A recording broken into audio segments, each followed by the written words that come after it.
Hey, folks, welcome back to Chris Wyatt Africa. This is Chris in Central Pennsylvania. My guest today, once again, is the leader of the UIM, the United Independent Movement, a political party in South Africa, a party that was kind of dismissed and written off, and they had reasonable goals for their election, the municipal 2020 election, and they succeeded beyond their wildest dreams there.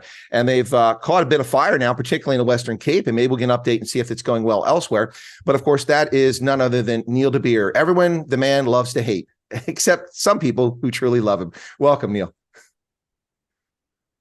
Chris, thank you. Yeah, I think in politics, if people don't like you, it means you're taking not a popular decision, but the right decision.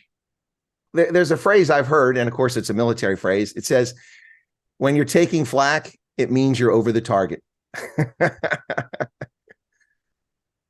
there's another one that says, do not interrupt the enemy while they are downloading. Wait for them to stop and then take your opportunity. There you go. Well, Neil, I asked you to come on because I'm trying to get some reactions from political parties about the midterm or medium-term budget statement that came out from Finance Minister Enoch Gondawana. If people watch the EFF, you'll know the EFF has had some things to say about it. But what do you have to say about it? I saw a press release that came from the UIM saying they're disappointed. And can you tell me a little bit more about where your party is and your thoughts about the ANC between its cuts and its tax increases and all the things that are going to come out in this budget? I think, Chris, short and sweetly, it is a typical communistic, socialistic, and nationalistic approach of a budget. No surprise, because that is what the ANC is. They are a communistic, national, socialistic organization, dependent on the SACP, and their bread is buttered by COSATU, who is a union and has got no inkling or understanding of a spreadsheet, something called supply-demand, and also something about understanding cash flow, and also, indeed, the principle that if you have no money, you should spend less. So our summary is very clear, and having a background of more than 8 years where I was part and leading an international fund, some of us can count.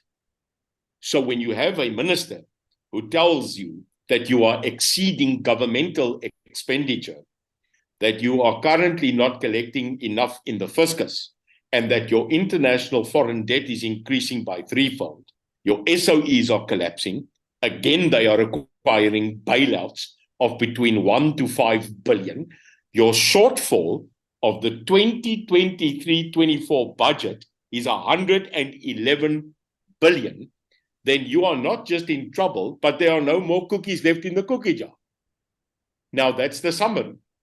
Now, immediately, when you get this from a minister, there are immediately 10 things which the UIM, myself, without thinking, just posted on Twitter, is saying that if I was the Minister of Finance, what would I do?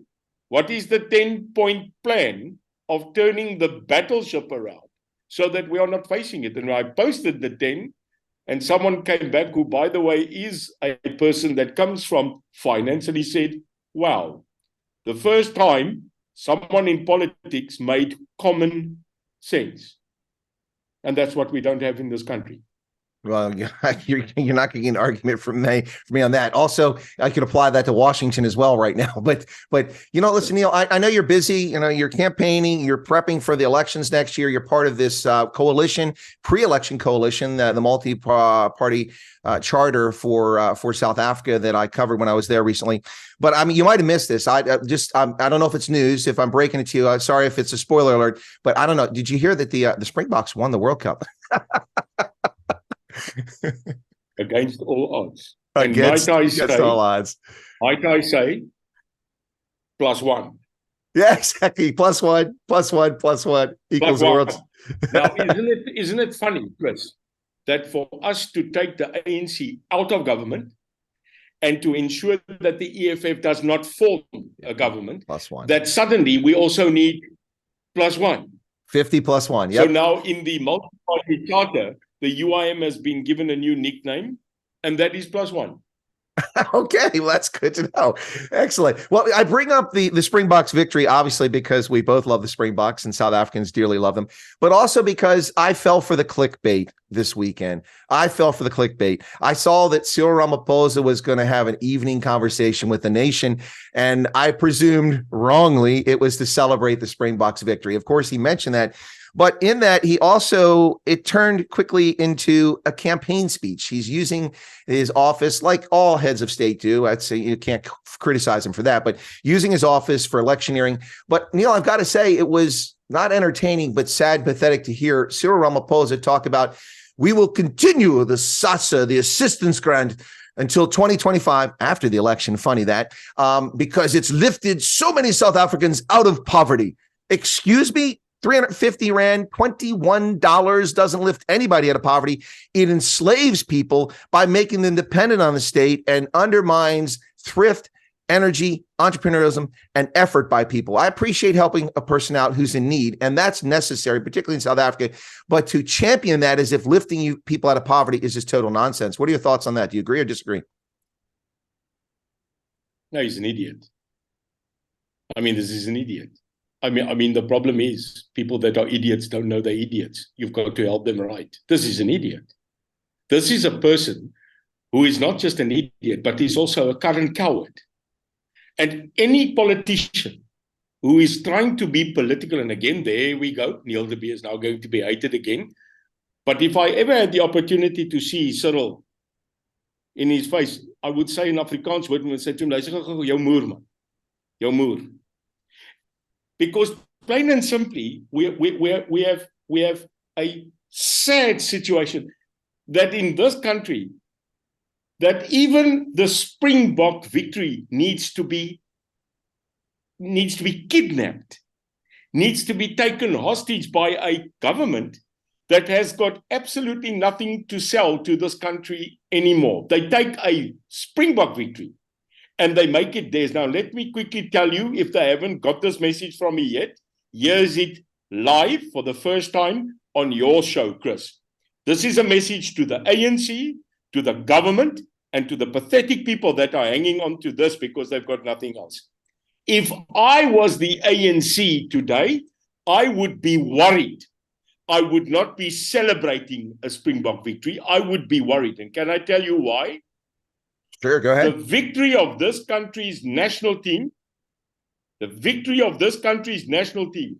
must tell the ANC unequivocally, clear and direct, that if this country can unite like it united in the streets on the victory of the Springboks, then can you imagine what this country will do when it decides unilaterally to unite to remove this government from its position? So I won't be celebrating on a tickety parade on a bus.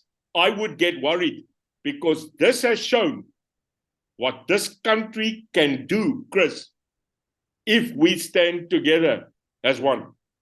And Absolutely. it's coming. Absolutely. You know, it's Neil, there's a different feeling this time around than there was in 2019, isn't there? I mean, because things are so much more desperate for so many South Africans, the Springboks winning really has brought things to the fore. In fact, Siya Kolisi treading into political waters. Normally, I take exception to athletes getting into political waters, but Siya Kolisi talking, not being specific, but talking about how there's so much more that needs to be done in our country. So much needs to be fixed. I mean, look, major respect for Siya. Like I said, I don't like athletes treading into politics normally, but South Africa's unique situation. And I'll tell you what, the ANC better hope that Siya doesn't get into politics and go to a different party, because that'll be right now, the ANC would just totally collapse. Chris, can I tell the listeners, I don't think, maybe you know, I don't know if you know, I was involved in rugby. With the junior you were with junior Springboks, weren't you, or something like that?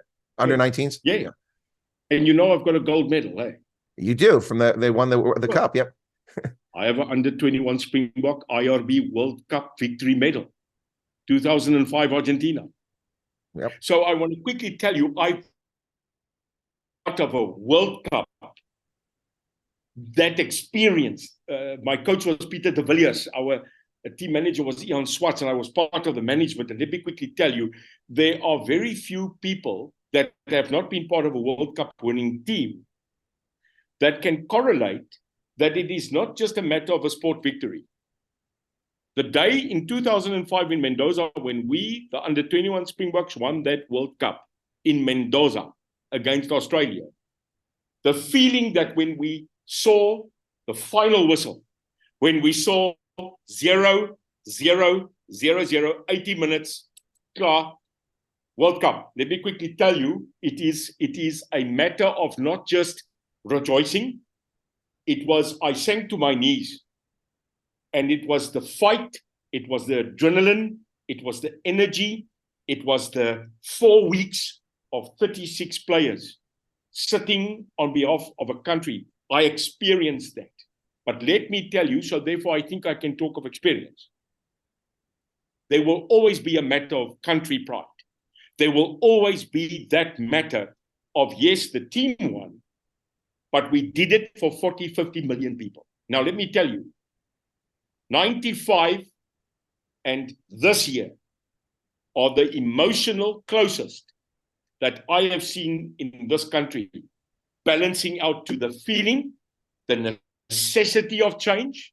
And I tell you, Siya Kolisi has said one thing and he's repeating it, and that's where you are right. He's bordering onto the other side of the abyss. He is saying, we did it for the country, we did it with the country behind us, and in the time that our country needs change and good news, this is the message that he's brought. We don't just need political people, sport people, religious people. We need every people to get up now and to say, in 94, Chris, we voted to change a country. In 2024, we are voting to save this country. Well, 100%. That's I think that's well stated there. And yeah, you need everybody. You need clergy. You need miners. You need clerks in ShopRite and Checkers and Pick and Pay. You need domestic workers. You need all South Africans to go to the poll and vote to save the country. Neil, before we wrap up, but let me give you a chance to focus specifically on this. I mean, your CV is quite extensive. I mean, you were in the security services, you were at MK, you were with the ANC, you worked in business, you've been successful there. As we talked about there a moment ago, you did Springbok Junior Rugby, you've done that as well, the under-21s, and now in politics later in life. So you've got quite extensive CV. The UIM, looking at this budget proposal that they put out there from ANC, it's full of additional taxes, which don't even make a dent in the debt. They're talking $500 billion in debt, and they want to raise taxes by $15 billion. From my perspective, that's simply going to crush people who are already paying an unfair burden of the tax. In addition, it's going to diminish investment and people putting money back into the economy. And I think it's going to be counterproductive. Look, it's one thing to have a deficit of 500 billion rand. It's quite another to try to say we're going to solve that by cutting a few million rand here and there, and we're going to add 15 billion. You might as well leave the 15 billion in additional taxes off the table. You're already 551 billion in the hole. You need to find where the money's going, who's getting it, and get it cleaned up and start balancing the budget. I mean, that's my take. As with a background of business, does that sound reasonable? And if so, what approach, if the UIM were in charge today, it was your budget, you don't have to give us, an 87-page soliloquy right now, but a few things that you would do differently to solve this problem. Very easy. Sorry. It's common sense. One, immediately look at every governmental ministerial department and consolidate. Immediately. Cut every cabinet position to half. Consolidate ministers. So in other words, under a UIM government, there will not be a minister of police, a minister of justice, a minister of correctional service. There will be one minister that will be looking after the security cluster of this country, and he will have 4 deputies. Because currently, every minister has a deputy, has a DG, has a blah, blah, blah, blah, blah, blah, and more than that, cars, more than what Audi and BMW can produce. So under a UIM government, in the first 100 days, I'm cutting the ministers. We will have 20 mainline executive ministers, and we will be cutting down cabinet by half. That's number one. Number two, Every single austerity measure of capital gains cost will now be reconciled. We will do an audit and we will look where we are fundamentally leaking and shut down the leaks immediately. 3, there will be an immediate audit on every government employee, every government department, local, provincial, and national, and we will have a reconciliation budget workshop where all the people in line management will now be cut on their expenditure. And if you want to authorize above a certain amount, you will have to get mainline authority, because we will be creating a commission of oversight that will be half civilian, half government. And then 2 other things. 1, we will immediately find that monies that were put into things that are long-term will be drawn back, and we will be putting that money into cash capital to buffer the petrol increase, buffer the local government increase on normalization taxes, and the basic essential foodstuffs like your oil, your bread, your milk. There will be currently subsidies on farmers directly to absolutely buffer that our people that are hungry cannot feed. And one more thing that we will immediately intervene on, and that is that every single contract that was signed by the government of the Republic of South Africa with overseas countries and entities will be reviewed, and we will make sure that those contracts are now going to be in favor of the Republic of South Africa and not in the hands of China and everybody else that is buying our country. And that's the difference, Chris. If you take over a country by the barrel of the gun and the people rise against you, they are justified. But if you sell your country like you biblically do by selling it for soup, then you cannot justify taking it back. So I will be halting it, I will be reviewing it, and if we do those 5 things, it's called common sense. As simple as that. Well, that's hard to argue with, but you're talking about something before we wrap up that seems alien to the African National Congress in the 21st century. Let me just run through a few short things here. Oilgate, Travelgate, the arms deal, Nkandla, Pala, Doctors William Kesey and Digital Vibes, Zandile Gumeda, 178 counts of corruption, Ace Magashule, the Vreda of Dairy Farm scandal, the asbestos tenders. Shall I continue? Not to mention ANC provincial officials, members of parliament arrested for murder and accomplices to murder. Look, accountability seems to be something that is alien to the ANC in the 21st century. So it doesn't seem to me like the ANC is going to correct the course. It sounds like the only option for South Africans is to save themselves at the polls in 2024 and vote for anyone that's not ANC and EFF. Now, I imagine you're not going to disagree with that. Chris, I want to tell you 3 things before we go that we need to do in this country. It matters not our past. You know, the CV tells you where you come from. It doesn't tell you where you're going. We know the past of our country. We know it was racially divided. We know it was a hell of a time. We know that we were on both sides. I'm still a traitor in many people's eyes. I don't care. But at the end of the day, we all walked the path to get to this summit of this mountain. So the uniqueness of this country is not just the fact that we are a country, it is the diversity. So 1, we need to change our attitude immediately in this country. We have an attitude change. 2, we need to look at our diversity and not make it an enemy, but make it a benefit. And thirdly, this country is an abused country, Chris. When you meet an abused person, this is our country. We've been abused. You can't say anything anymore in our country for anybody to erupt, to go mad, to go crazy, because we are soft and we've been hurt dramatically in this country. We need to get up, get our confidence back, and rely on one thing. I am part of a multi-party charter, not because I like the people that are in the opposing parties with me. If I liked them, I would have been with them. But today I'm telling you, and I'll finish. Chris, people must hear this. It is unbelievable that in the Second World War, a communist like Stalin, a capitalist like Roosevelt, a conservative like Churchill, and a socialist like de Gaulle could sit next to each other, arm in arm, to fight a common enemy called Adolf Hitler. They did not like each other. They weren't part of each other, but they united because they knew that this was evil that was going to triumph. I relate that dramatically to the multi-party charter now. We have socialists there. We have neoconservatives like myself. We have the DA. We have the Freedom Front. All of us different. Pieter Groenewald, John Steenhuisen, Hilde Beer, Honorable Sabisa. We are different people. You met them all. Yet here we are, standing united, because we are the only option numerically, 50+1, that can remove the ANC. So we are standing together, united on that cause. And if that's the only thing, Chris, that we agree on, then this country must know we have now given you an option. We have tabled it on the menu. We have got a new way. And we are saying change is going to come, Chris, but we need you. We need the media to help us next year. Because let me quickly tell you, a hyena doesn't like giving away a carcass that it's chewing on. It will fight till the last bone and piece of meat. But remember, when the lions arrive, the hyenas must give respect. And that's what I'm praying for.